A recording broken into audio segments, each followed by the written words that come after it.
Une affaire de corruption internationale éclabousse plusieurs entreprises espagnoles impliquées dans des projets d'infrastructure en Algérie.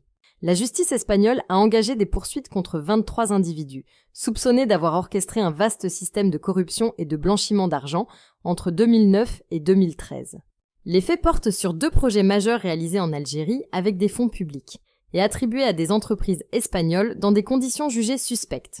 Le premier projet concerne la construction du tramway de Ouargla, dont le montant est estimé à 230 millions d'euros.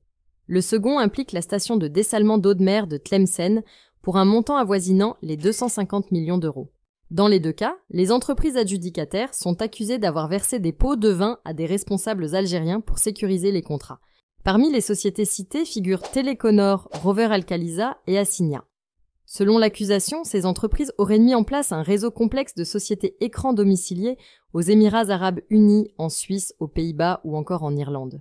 Ce dispositif aurait permis de transférer illégalement des commissions à des intermédiaires et à des responsables publics algériens en échange de leur appui dans l'attribution des marchés. Au cœur du dossier figurent également plusieurs personnalités politiques espagnoles. Pedro Gómez de la Serna, ancien député du Parti populaire, et Gustavo de Aristegui, ancien ambassadeur d'Espagne en Inde, sont tous 2 poursuivis pour corruption, blanchiment et participation à une organisation criminelle. La justice leur reproche d'avoir joué un rôle d'intermédiaire actif entre les entreprises espagnoles et les autorités algériennes. Au-delà des implications judiciaires, ce dossier soulève des questions sur les pratiques d'attribution de marchés publics en Algérie. Les autorités algériennes n'ont pas encore communiqué officiellement sur le sujet, mais des enquêtes internes seraient en cours, notamment dans les secteurs des transports et de l'hydraulique. Si ces investigations aboutissent, elles pourraient déboucher sur l'ouverture de procédures judiciaires parallèles en Algérie.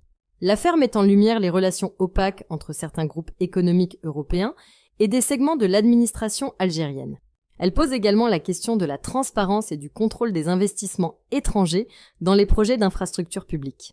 En Espagne, ce scandale risque de relancer le débat sur les pratiques d'influence commerciale à l'international et sur le rôle des anciens diplomates dans les opérations de lobbying.